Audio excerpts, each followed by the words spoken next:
think perhaps that was the problem. Yes, I have an advertisement. Hello, ladies and gentlemen. Welcome to an anime story podcast. It is the 27th of October, 2018. And today we're going to be discussing Erased. Real quick, and just make sure all the sound works. Hi, my name is The Big Bad Moon. Right over here to the right, we have Bad Strategy. Hello. Stay in focus. Stay in focus. Stay on target. Yes, today, unfortunately, Mandy, or Helen 3D, she will not be joining us today. She was indisposed of, unfortunately.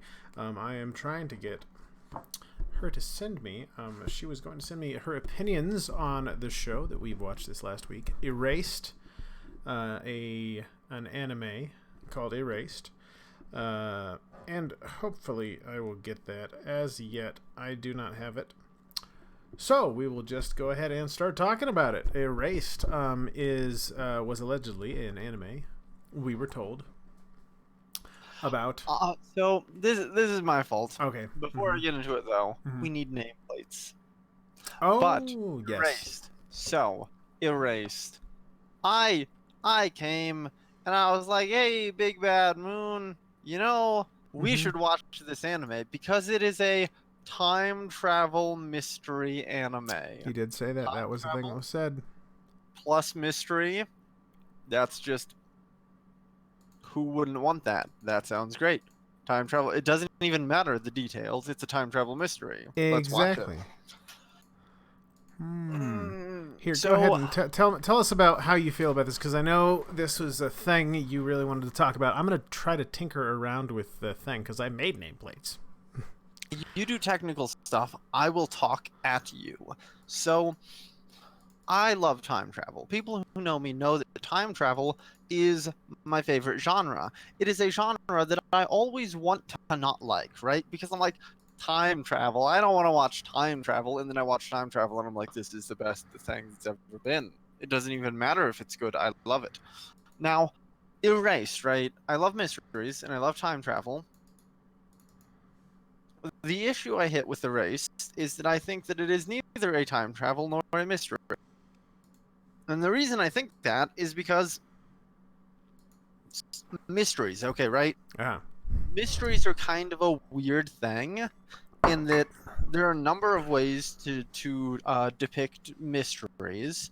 And, well, you kind of, if you want the audience to be following along and to be interested in the mystery, you've got to give them clues. You got to, feed them some information so that the audience can follow through and have theories and try to be figuring things out in their head, because that's the most enjoyable part of the mystery, is the theory crafting, being like, what if it was this person and that person, the conspiracy theories of the audience. Those are great. The problem is that there are no clues in Erased, and the antagonist in the show, the bad, nasty child kidnapping serial killer, is very obviously foreshadowed right away, right? They almost immediately introduce him and then don't introduce any other characters who could be suspects, and they do some light foreshadowing, right? So, I think I would respect it more if what they did was they had shots just for the audience that showed the antagonist, the serial killer, doing the serial killing, so that as a statement to the viewers from the writer, so that, because, right, the writer needs to tell the viewers, it's okay that you know who the killer is, this isn't about the mystery. And the absence of some kind of cue from the writer makes it feel like they just dropped the ball on making it a mystery, right? The same thing, but with some added, a couple of cuts of the serial killing just for the audience would make me feel more comfortable. Yeah, no, okay, so this is an interesting thing that I think was a problem, and so we are going to try to go over Mandy's opinions on the show. I think I know a little bit about it. Hopefully she will send me a message, and we will know. And if not, you know what? I probably won't try to speculate on it. But yeah, one of the major problems of the story, I think, is that it's not doing its genre any services. It's not. It is a mystery, but there are no mystery story elements in it. There is at no point is the audience getting clues. At no point is there something that the audience is wanting to know. The characters want to know it, but the audience already knows it. It's so it's like presents as a mystery, but it's not actually a mystery. It also presents as a time travel story, but something we were talking about earlier is that there really is no element to the story of the time travel, or there's very little that it is required to be a story about time travel. So the television show, right? There's an old television show that is a writer who writes mysteries and solves crime. Is that Agatha Christie? Oh yeah, I mean, yeah. Or no. Is that? It's not. Agatha Christie writes mysteries, but it's not about a person who solves mysteries. Is that what you just said? It's a person. The protagonist in this show is a writer of mysteries who solves mysteries. Right. Mm-hmm. And that's where she gets her inspiration. So it might be an Agatha Christie-esque thing. My point is, that show, whatever that show is, the writer of Erased should watch that show, because I'm pretty sure that they have it down in that show. I'm pretty sure they do some clues, and they even if they're not doing mystery in the way that necessarily everyone likes, they have a solid approach, and they fit somewhere within the genre of mystery. Mm-hmm. Now, because I love time travel, despite my every attempt to pull away from it and to be like, no, time travel, not today. Because I love time travel, despite all of that, mm-hmm. I am a time travel snob. And I will say, rookie mistake, they used time travel when they should have used precognition. Rookie mistake. Yeah. No, that's I 100% actually I agree with that. There's nothing about it that actually I think the fact that it was time travel kind of muddied the whole story. Honestly. Mm-hmm. Go ahead. So here's the thing, right? The protagonist, mm-hmm. He's the one with the time traveling power. They introduce time travel to show that he is a nice guy because he time travels to save the lives of people. Uh-huh. Okay, yeah, sure. There are other ways to show a character's a nice guy. Then he time travels back to the body of his past self. And then he doesn't time travel again until, spoiler, he fails to stop the serial killer and then jumps back to his future body. And then after some stuff in his future body, time travels back to his past again, and then doesn't time travel again for the rest of the show. And so, here's the thing, right? The time traveling is arbitrary. It is not defined in any way. It doesn't... It's just weird, right? It's just weird because it doesn't serve a function in the story, and they do the thing. They do the thing that people should never do when they introduce time travel, which is at the end of the story, they're like, time travel's gone forever now and will never exist again because it was only a narrative device to help the story. Right. No, Writer. I would I would agree with that. That is a semi-frustrating thing. Actually, I think there are a lot of frustrating things about that particular part of the story. So something that I thought was really frustrating over the course of the whole story. Ooh, actually, no, I'm going to make your head small for a second. No, Mm-hmm. Oh. All right, you're better. So they shouldn't do that with time travel. That's a bad thing to do with time travel. And they're jerks for doing it because that is a thing that lots and lots of people do after like, right, like if you're going to introduce an element into your story, and I apologize for being snob about this, but if you're going to introduce an element into your story like time travel or precognition or perpetual energy devices, you need to understand the implications of that and be willing to accept it within the fiction of the universe. Mm-hmm. And when it is pulled out at the end, yoinked out at the end, it feels like the writer only shoved it in there to be a narrative device with no regard for the consequences. And then as soon as they were done with it, was like, I don't want to live with the consequences of my actions, so flop, they're gone now. Okay, so let's take a step back. Now that everything, yeah. Go ahead. Yeah, no, sorry, I was just time travel and mystery. He's passionate about time travel. Sure. They're both time travel and mystery are great. Yeah, time travel mysteries are even better. They're the best, right? So like okay, so Erased, Erased, is a story about a 29-year-old man who, for some 29 reason, ends up going back in time. It does this at the very beginning of the story. It sets it up in this way where he says he has these things which he calls, what were they called again? Not revivals. Revivals, that was it. So he has revivals, and this is a moment where he will experience a time loop where he will be doing something, and then he will find that he is doing he has gone back 5 minutes in time, or some period of time back in time, and usually it's because a disaster happens, or someone's going to get hit by a bus, or something horrible is going to happen, and he experiences this thing where he can go back and he can save them.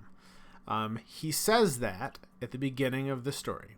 In the beginning of the story, he's saying he has saved many people from things like that, because of these revivals that he has.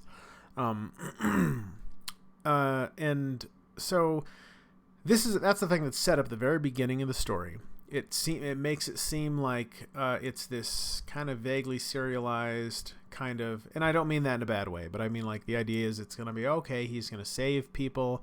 He's going to experience little things every week or what have you, and he's going to do this time thing. Then what ends up happening is he then goes back to this is 2009 or 2006 or something like that, and then he goes back in time to 1988.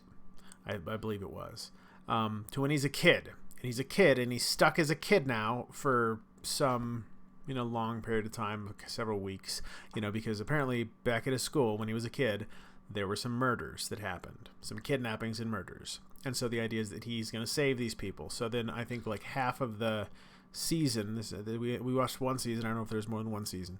There's only one. That was very and the way it ended, that was fine. So not for fine, exactly. For absolute. Mm-hmm. For half the, and then for half the season, he is back in time, being a kid, acting like a kid, interacting with kids and having fun and running around the, what have you, but also be worried about solving this mystery, to which we don't really get any clues the whole time. About halfway through, I think earlier than that, probably a third of the way through the series, it becomes really, really obvious that the bad guy is this one teacher. Let's backtrack a little bit. Okay. Mm-hmm. It opens up. Right. He is a struggling manga artist. Oh yeah, that was irritating.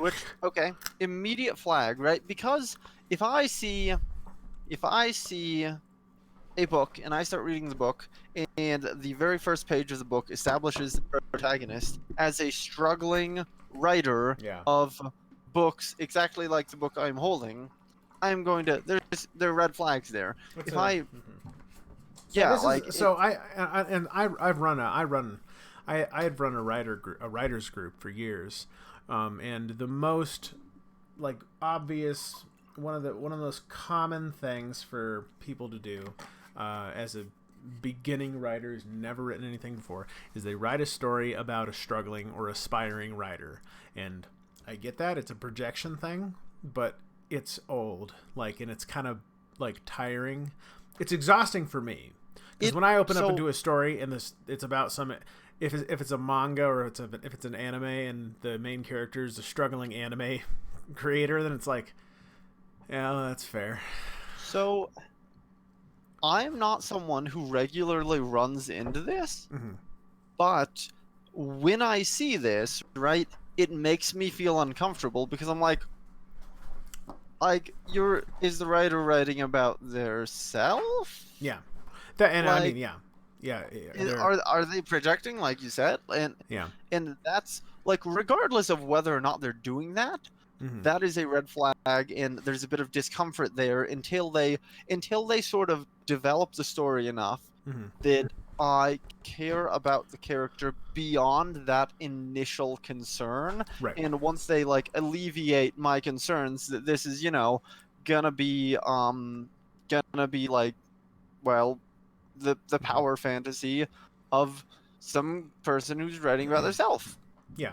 No, that's a yeah, it absolutely feels like that. And it feels like that to me. I'm also biased. I'm also kind of tinted because of, running writers groups and, just critiquing stuff with beginning writers for years and just running into writing stuff for years.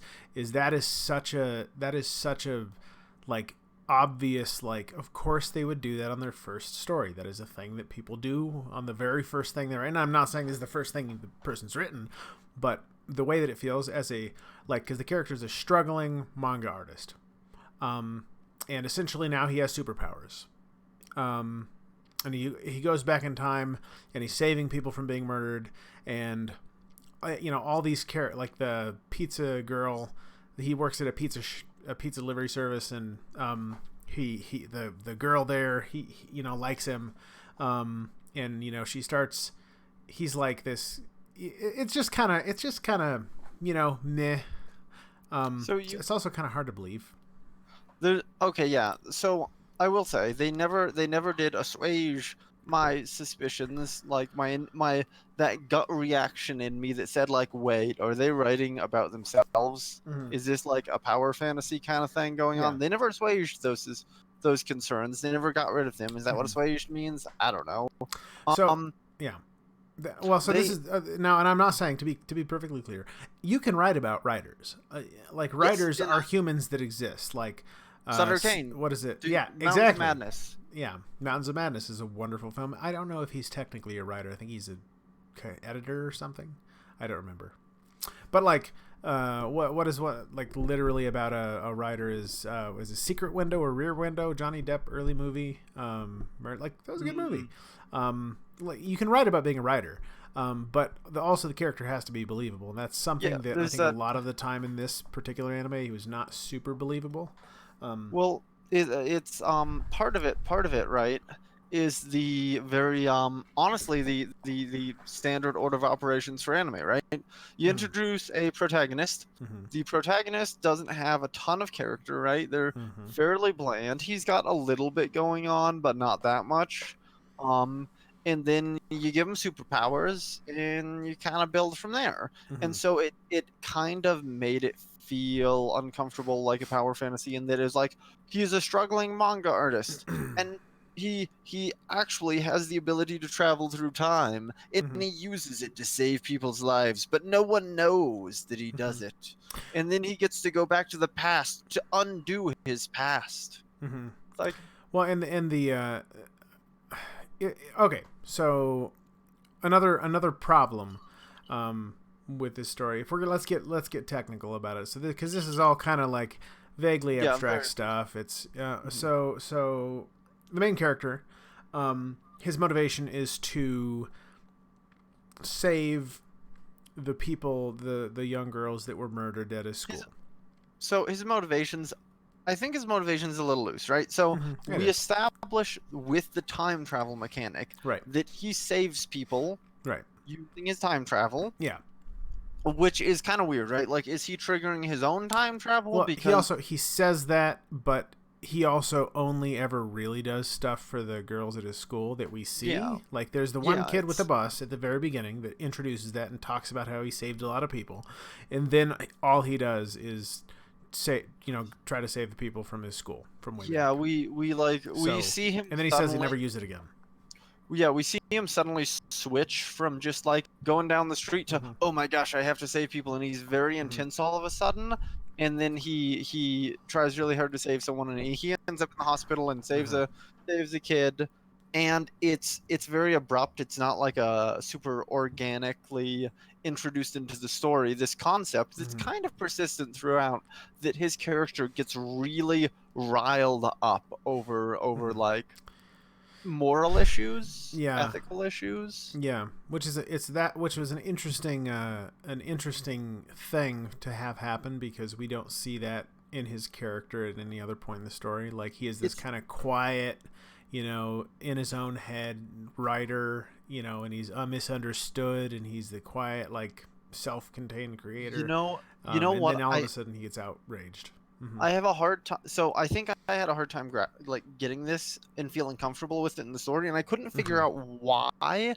Because if you have a character, it's okay to introduce their character traits over the course of the story, and clearly it's demonstrated through his actions that he gets outraged at like moral issues. I think the reason that it didn't sit right with me, that something about it felt off, is perhaps because it's never introduced in a subtle way, right? Yeah, we don't fair. see him we don't see him being like talking about like minimum wage or child labor laws or fucking orphanages. We see him, it's only like extreme things. It doesn't feel like this this concern of his, this like moral compass that he has, is driving any minor elements of his life. It's only tied into these like super intense things. Right. So, yeah, no, I would say that he's kind of a hot and cold character in that way, and that's probably also it has to do with the contrast between his being a quiet, like, introverted writer character, and then having these big reactions to injustice when it like blatantly rears its ugly face. So interesting. I think his character's inconsistent. One of the things that I think is a major problem for him is that in the story is he's never really going after his motivation. Not really. He has scenes where he will kind of do something to go after, because he wants to save these people from the serial killer. I want to make a point, like, I think that his sense of morality is something that perhaps the audience could buy into more if I think the problem with the situations being extreme is that because the situations are extreme, his reactions are less so, right? Because like I think a lot of people, if they were in a situation where it was very clear to them they were the only one who could fix it, and the stakes were a child's going to die, I think a lot of people would, right? Oh, yeah. There's a de-individuation thing, right? Like if a person's in a crowd and the child's getting kidnapped in front of them, people might be like, well, it's not my responsibility, it's everyone who's watching's responsibility, and they can like they can diffuse responsibility into everyone else. But he's in a situation where it is clearly he's the only one, he knows it, and he knows what's on the line. And so I think that most people in that situation would step in and do something, right? It doesn't, because of the extreme nature of the situation and the stakes, it doesn't actually make him seem like a good guy. It makes him seem like the average person. Yeah, no, I would agree with that. I think he's not particularly like exciting. There's nothing about his character is like particularly like, oh yeah, he's very courageous. I think though that's not necessarily important to the story. I think one of the big things is just that he goes back in time and he starts running around as a kid and going to class and hanging out with his friends and having parties, like birthday parties, and yes, he is doing certain things. I think one of the problems with the story is the way that the murder mystery is structured, is he is tweaking things about the past, and he is waiting to see what happens. Yeah, it's so the audience is waiting to see if whatever is going to happen. They're not experiencing somebody actively doing something. Which would be interesting if he's actively going out to try to change. Like you're following somebody as they're going towards something. You are watching somebody do something, and then you're waiting to see if it has an effect. And there's something that I think is kind of inherently boring about that. There's been a number of movies that I've seen that just have this. The way the plot is structured is just like the movie is about something happens, and let's wait. Well, also the way he's fixing things is he's never using any new information or clues. Oh no, right? Yeah, and this devalues the mystery. Mm-hmm. Yeah, he's pretty much always fixing things by being like, okay, this person was kidnapped. I will make sure they're not alone. Yeah. It's not because he knows any of the details of the kidnapping. He knows the day that people are kidnapped, but he doesn't really. I mean, well, and a big thing about that is that the audience is supposed to be picking up clues the whole time, so that the audience can kind of be trying to figure out the mystery too. And so what he is doing is he is saying, yeah, they're going to be kidnapped on this day. All right, I'm going to take them over here, and we're going to spend time together on that day, so they won't be over there on that day.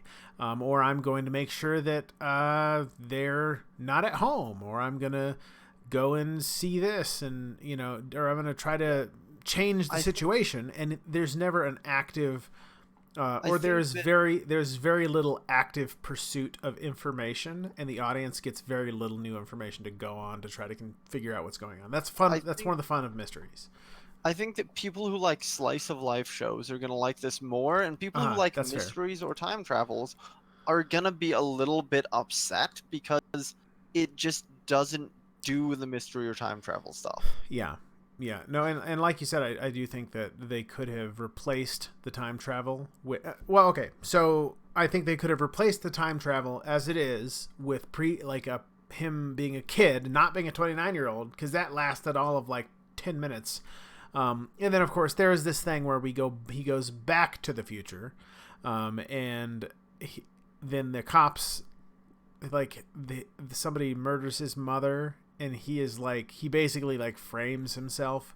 This was a very frustrating scene in which he walks into his apartment, and his mother's there dead on the floor being stabbed, and some person walks by and is like, oh my god, and he runs at her, and then the police come and what are you doing? And then he runs away from the police, and I was like, what the this is ridiculous. I think you're ignoring some important details here. For example, that's what you do when you're innocent. You run from the police. From the police. If you were guilty, then it'd be important that they caught you. But because you're innocent, it's important that you get away. And if somebody walks in and finds you kneeling over the body of your crush, instead of charge them. Don't yell for help or something. Just charge at them, and then if the police are also there, you have to run away. That's how you prove you're innocent. Yeah, no, you don't want to get caught by the police. How will you prove your innocence if you're caught by the police? Exactly. So that was very frustrating when that happened, because we were like, really? So then he does that, and there's some nonsense. But really, that part doesn't matter at all, though, because that you could cut that out, and the story would not change even a tiny. It would not change one iota. So whilst I would argue that removing the element of him being pursued by the police in the future, whilst I would argue that you could pull that out of the story, and the events of the future wouldn't change in any meaningful or detrimental way to the story, I would also think that I would argue that the events of the future could be pulled out of the story and the narrative would be better. Because I don't think anything meaningful happens in the future. I don't think him being from the future is helpful. I guess we should call it the present. The present. I'm going to call it the future. Past and future. It feels like the future. That feeds that feeling of this being kind of a power fantasy. And also, why does he have to be 29? Why can't he Yeah. be like a kid that sees the future? Because he doesn't use the time travel really. Right. Like So his precognition could have kicked in instead of him jumping to the future. He could have had precognition that kicked in, and then he was like, "Oh no, I thought I changed things, but I have precognition, so I know she's still gonna die." And that would have saved us a lot of the future stuff Right. that didn't really contribute to the story in a meaningful way. okay, so we were talking about this. Something we were thinking is it would have been like precognition would have been a very simple way to keep what's going on in the movie now or in the show now and make it work a little bit better. If they really wanted to keep the time travel element to it, because basically they go back to the past, stays in the past, does stuff, sleeps in the past, eats in the past, exists in the past, and then goes back to the future for a little bit and then comes back to the past. And I mean, the majority of the story takes place in the past. Effectively, he lives in the past and he can completely forget about the present or the future or whatever. So which also, okay, you go ahead. I have a thing to say. Yeah. So what you could have done, to make it feel like the present actually matters and the stuff there means anything at all, is you could have had the character, instead of just going back to the past and existing in the past, have them every time they go to bed, go back to the past. And so then you can jump forward. Oh my God, it didn't work. Go back to the past and keep switching back and forth. Or, he goes into a spell of it where he passes out and he's in the past, or he comes back or something like that.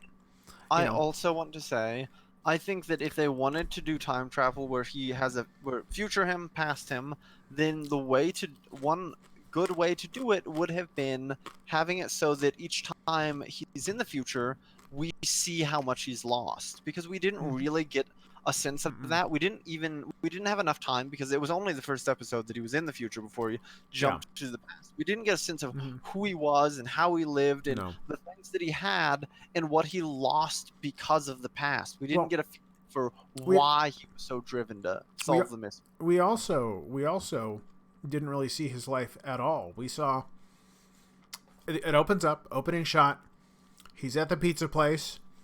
And then all of a sudden, he's talking about time travel, and he's chasing a truck down the street and saving a boy from the... Like, literally, I don't know what his life is like. Where does he live? What does he do in his free time? Does he sit at home? Like One Punch Man. In One Punch Man, you get to see Saitama, the main character, at home, cooking dinner, and you get what his life is like, and he also does this fighting thing. Establishing what their actual life is like outside of the crazy conflict, especially if you're doing something where you're drastically changing the setting, and that's supposed to be like a big deal, you should show what their regular setting is like. Show Luke on his farm, drinking blue milk, talking to his grandparent or his aunt and uncle. Then they can get vaporized and he can go off on the Millennium Falcon. If you never see him on the farm, though, you don't know what he left. You don't know what his stuff was like beforehand. So it's hard to connect with him on a human level, because all of a sudden, he opens up and he's saving people with time travel. So yeah, it was very, he wasn't developed as a character very well. I mean, this is why the morality thing is something that I think was worth discussing, because it really is his defining character trait. Yeah. I will also say, right? You're a 29-year-old person, right? You're 29. I think I know where we're going. And you're a manga artist, and you work at a pizza shop. And you do stuff that 29-year-olds do, and then you travel back and you're in a 9-year-old version of yourself. And then there are a bunch of other, maybe it's an 8-year-old version of himself. Yeah, I think okay, so. 8 or 9. Now then there are a bunch of other kids there, right? That are the same age as your physical body, despite your mental age being 29. How do you interact with those kids? He does it just fine, apparently. Cause and I don't want to be like, how dare he have fun with little children? I don't want to do that. But how does he have fun with little children? Because I wouldn't be able to engage with him. I'd be like, I can't have intelligent conversations except with Kinya Kobayashi, who is the blonde-haired one, he's like, I am mentally as old as you, probably. I mean, but like, could you as a person engage with 9-year-olds? This is something I was kind of getting at earlier. In that, so he goes back in time, and he's this 29-year-old, and what he's, his shtick is he's trying to solve the murder mystery, right? He's trying to save the lives of these children who were killed by a psychopath. And so what does he do? He goes and he hangs out at lunch, and he does a bunch of kid stuff the vast majority of the time. And then he'll go talk to this person about this. And then he does a bunch of kid stuff, and he does this. And then he has a party, and, so he has another party. And the party is, the party is there, and it's intended to be for, keeping this girl away from where she was when she got murdered, so she doesn't get murdered. But then he's like, oh, and we had such a wonderful time partying, and da-da-da. It's like, you partied with, 9-year-olds. I mean, okay, that's fine. Maybe you're going to have a lot of fun doing whatever those 9-year-olds did, talking about superheroes or, whatever. I don't know. But yeah, it is kind of weird. Yeah, it's weird because I don't know that I would be able to engage with children in a meaningful way that, where you would legitimately have fun. And I mean, I'm not faulting the character for doing this. Yeah. If you are a person who believes that you could go back and do that, then yeah. And hang out with other 9-year-olds and have a good time. Just cool, whatever. The anime never covered it, right? And it felt really weird because I couldn't do that. That would felt feel strange for the me. the main character felt like a 9-year-old. Yeah, we didn't. He didn't feel like a 29-year-old. There are some lines here and there where he was slip of the tongue, and he'd say something, and it would be like. He did that in the future as well, though. He did that in the future. Yeah, he did that in the future a few times. I don't remember that. Well. It was yeah, but we didn't really get into what was going on with the main character's psychological state, and there was a weird moment. I want to bring up the weird moment because I think we both found it was weird. It was kind of weird. So he's 29 and he's in his 8-year-old body, and his mother and an 8-year-old girl are taking a bath together, and he looks at the door and he shakes his head and slaps himself, and he says, "You're 29, damn it." Yeah. What? No, that was a very strange moment. That is a moment that... What? Yeah. So, So, this is a weird, interesting question. I think it's an obvious answer. If you're 29, you don't get to be into 9-year-olds. Not a thing that is allowed. Not a thing that's okay. If you're gonna have a story and you're gonna have that happen, I mean, why bring it up? Because that's the only time they bring it up.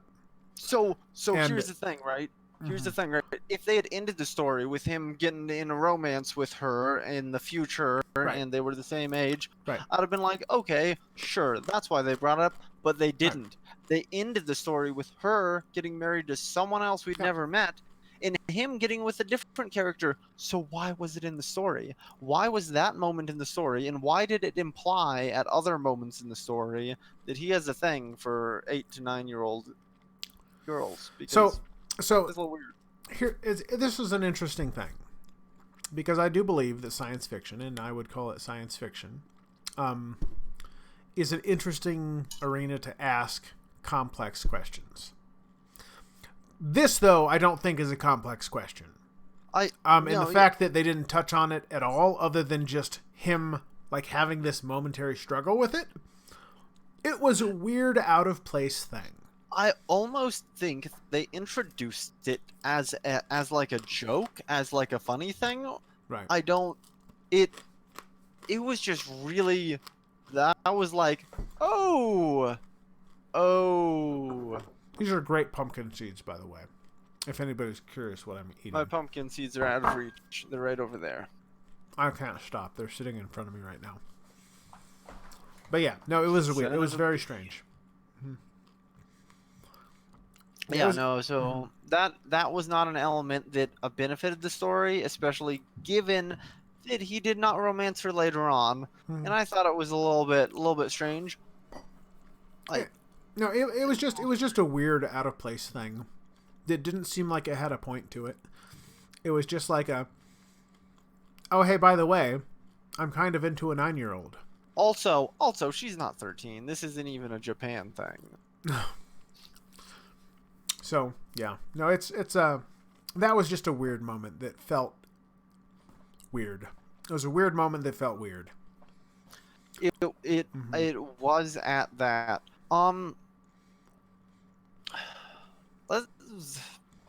The other characters. Do we want to cover the myriad of other characters? So hold on. We have about 17 minutes left in the show. What did you like about the show? No? I liked the premise. That's true. And that's fair. And I will say, I really, really liked the environmental artwork. It is bog standard. Yeah. It is a very standard environmental artwork, but goddamn, those school floors looked good, and I like that style. I really like the style to the environmental artwork. I thought the premise for the show was great, right? Time traveling mystery. Lot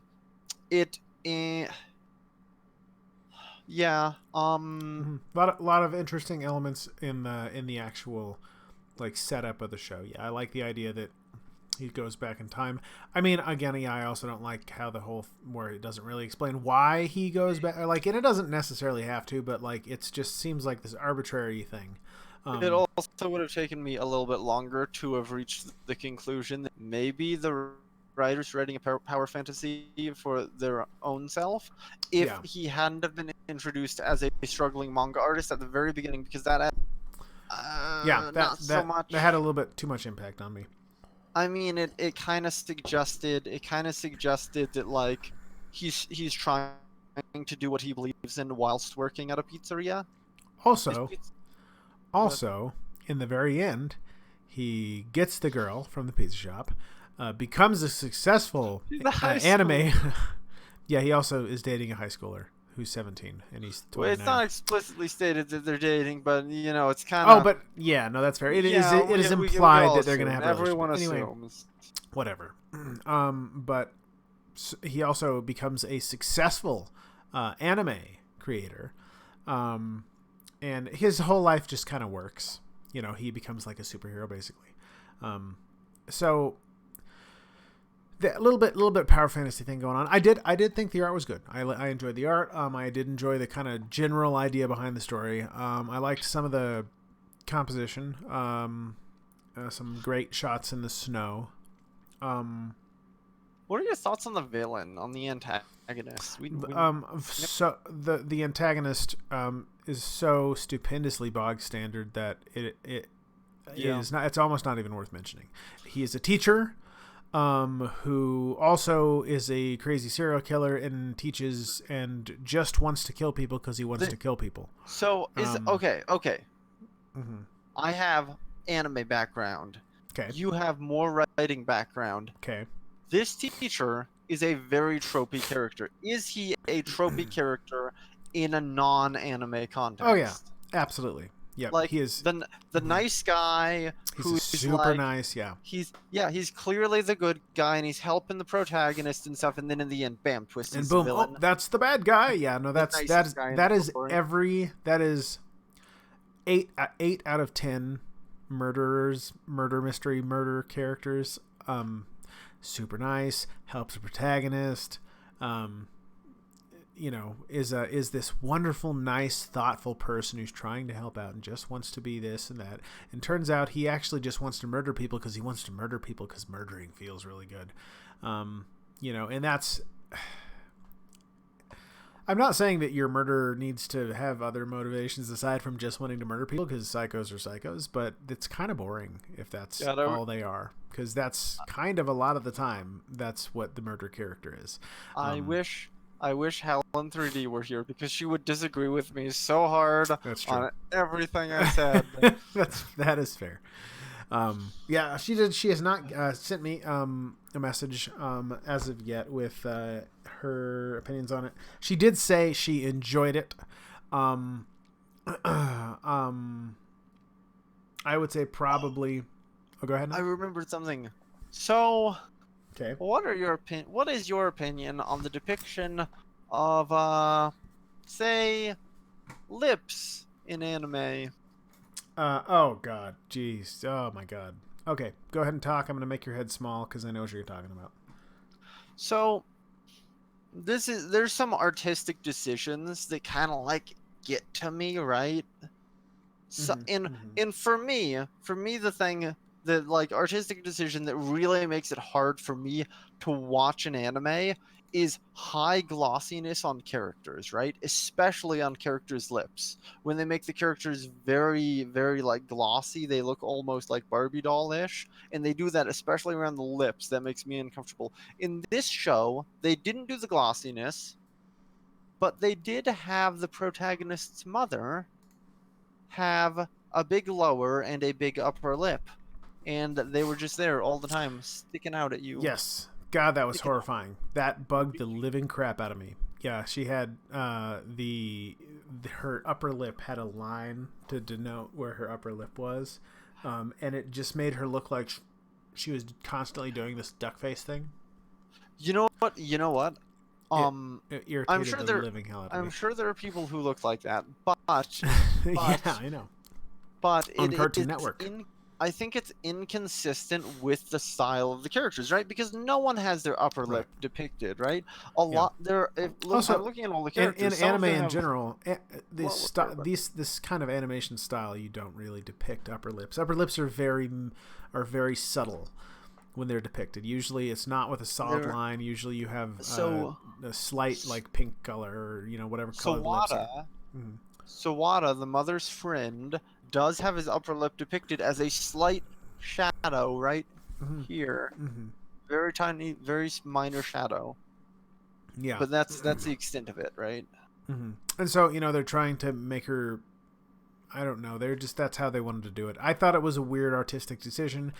That's fine. That's the artist. The artist, they made that decision. That's how they drew her, and they drew her for that way for a reason. They probably thought it was really good, and they thought it was really important, and maybe that's how they felt. I thought it was really weird and distracting. It didn't. That's just me.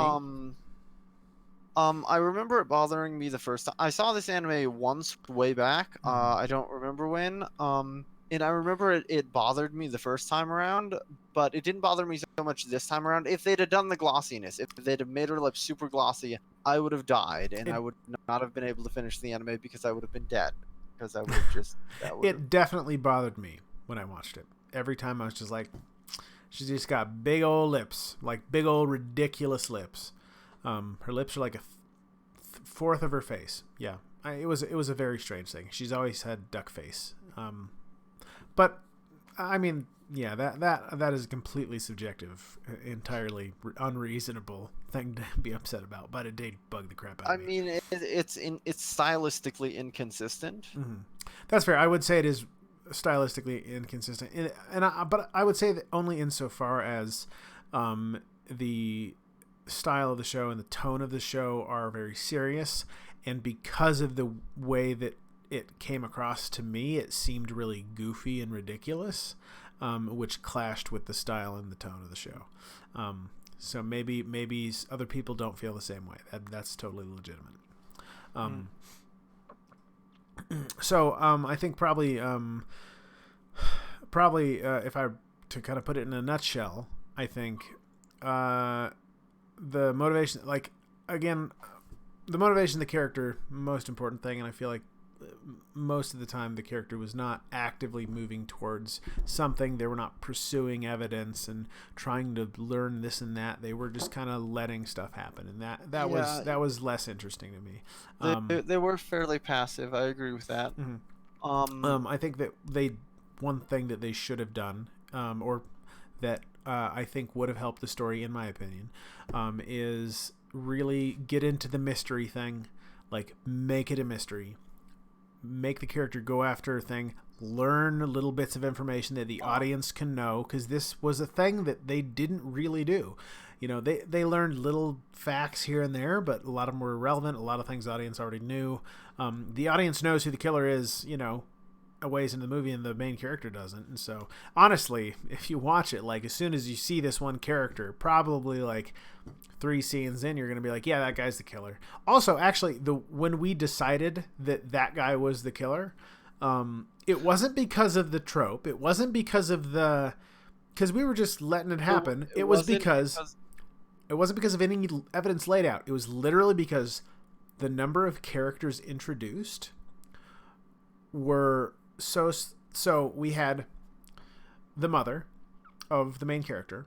We had the abusive parents of the person who's going to get murdered, who were, because of the story, it made obvious that it was not them. We had the guy that originally got framed for the crime. And we have this teacher, who's this wonderful, nice teacher. But he's the only other character. So we literally, halfway through the show, are like, well, that guy's the killer. Because literally that's the only other character in the show. It's not the abusive parents, because we've established that. It's not the guy who was framed, because that's the guy who was framed. Obviously, it's not his own mother. So, got to be that guy. Otherwise, we were saying this, otherwise, it's the butler. It's the guy who literally has never shown up. It's somebody who we've never seen. It's some random person. You know, it was the butler who did it. Like, and that's ridiculous. If it was, and I was sitting there halfway through the show going, if it's the butler, I'm going to be so upset, because that's so cheap. I think the way to end this, I think the way they should have done it, I think what would have made it work a lot better would be, just don't do the time travel. They don't know what they're doing with time travel. Make it precognition. He was never 29. He's a kid who can see the future. Then what was the other thing? Add in clues, make it a mystery, give the audience some evidence so that the audience can kind of conspiracy theory and try to figure things out and follow along with the protagonist. And that also solves the issue of him being 29 and thinking that 8-year-olds are hot. Yeah, that's a little bit. It's just a little bit weird. It's out there. Well, okay. So I don't think that they necessarily they would have necessarily needed to make a precognition to fix it. I think they could have done a mystery thing, or they could have done a time travel thing. They just kind of would have needed to change, because the time travel right now is irrelevant, and that is the thing that, like, they go back, like, the future. One of the problems is when you look at the story, you could literally take all of the things that happen in the future, cut them out completely, and the story still works just fine. So that's a good hint that something's wrong with it. If you could cut it out completely and the story still works, something's wrong. You have a problem. I will also say that the very end, where he beats the bad guy and tricks him and stuff, would have worked if they had preceded it with more. Wait, did he see a butterfly at the end? At the very end. At the very end. Not during that bit, no. I'm not sure, like... Not that I remember. I'm trying to think if we did actually get the signs and I missed them, that he had triggered his time travel ability before the conversation on the rooftop where he tricked the bad guy. Because if we saw the signs ahead of time, then it makes it work, but I don't... Maybe I missed them. Maybe I was looking away at the time. It's possible. Maybe at that point, yeah. So, I mean, I missed it too. If that was a thing, if we did. If a revival didn't trigger, then that was. Yeah. It's one of those things where if the story is so fragile that you miss like one little thing, and all of a sudden none of it makes any sense. Yeah, that's rough. I think it could have been a lot better. I think there's a lot of stuff in there that, like structural stuff, that could have been interesting.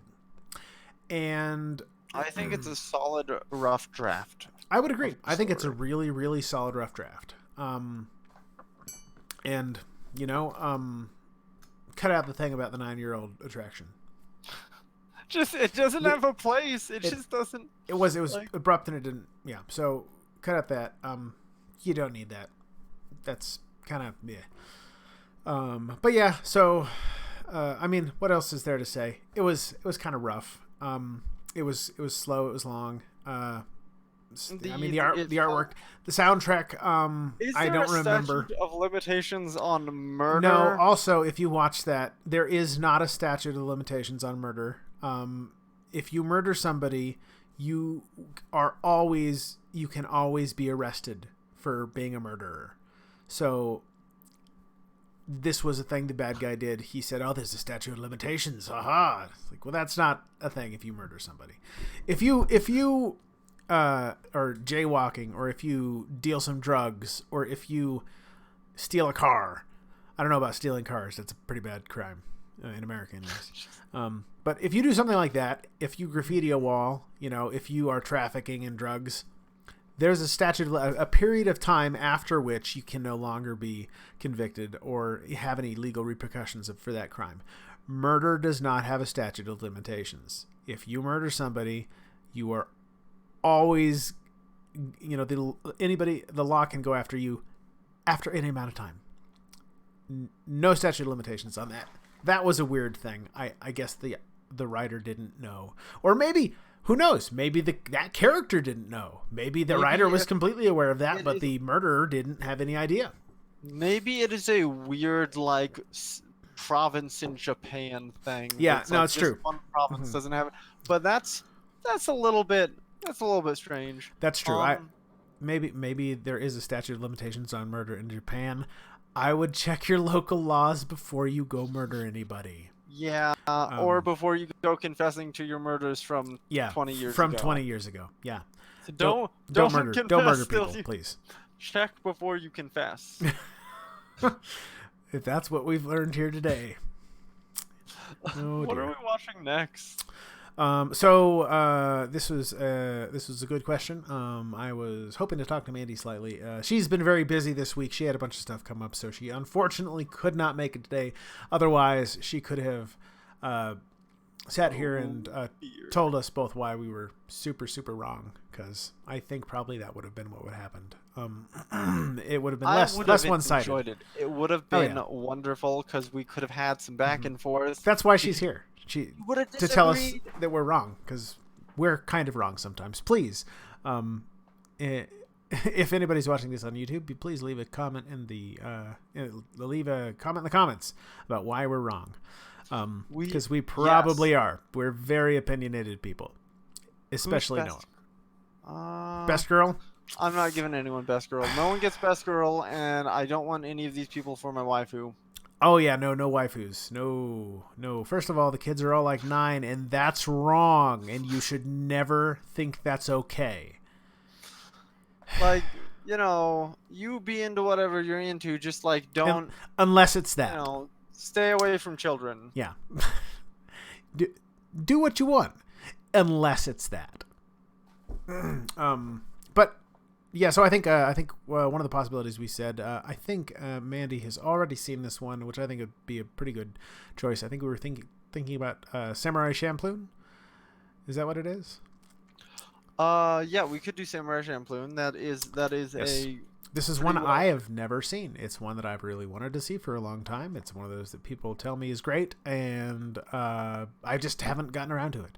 So I would love to do that. Americans in it, and in the dub, the Americans are played by Japanese voice actors with strong Japanese accents. That's fascinating. That is fascinating. But anyways, okay, so yeah, it looks like next Saturday, we're going to be watching, this week, in fact, we're going to be watching Samurai Champloo. So next Saturday, we can discuss Samurai Champloo. It might be that the accents are intentionally played up to be extreme. Right. And that I'm that just makes that's such an interesting, like, it makes a lot of sense. I'm Yeah, excited but- about that. But yes, Saturday the 3rd of November. Oh my gosh, it's already going to be November next week. Halloween is on the 31st of this month. That's Wednesday for us. In case you were unaware that Halloween was on the 31st of October. Happy Halloween this week. But yeah, so join us next week. We're going to be talking about Samurai Champloo. Probably going to have a lot more positive stuff to say about it. I do know that is a really good anime. A lot of people have said it. Erased was one we went into not really knowing much about it. Maybe next week we can have a brief discussion about Erased and what Mandy's opinion on Erased is. Hopefully she would be so kind as to verbally beat us down and back into our places. Yes, I do. Yes, I would like it if Mandy were more verbal with her opinion, because sometimes she does back down a little bit, and she should stand up when she disagrees more, I think. Yes. She definitely has opinions, and they are also not what your opinions are, Noah. They are not Because what my you opinions are. are wrong. But she doesn't know But about time travel. that's great. Everybody's opinion is very important. That's why there are supposed to be 3 people hosting the show for a diversity of opinions. All right, so we are running over 3 minutes. But anyways, ladies and gentlemen, it's lovely to talk today to you guys. This has been our discussion of our hopefully not last discussion about Erased, because I would like to talk to Mandy about it. Or Hal in 3D about it. Yes, you'll notice we are using our actual screen names. I'm going to try to do that from now on. I'm the Big Bad Moon. This is Bad Strategy on the right. Hal in 3D is not here today. And this has been our discussion of Erased. Thanks for coming. Thanks for watching. And we will see you guys next time. Have a good night.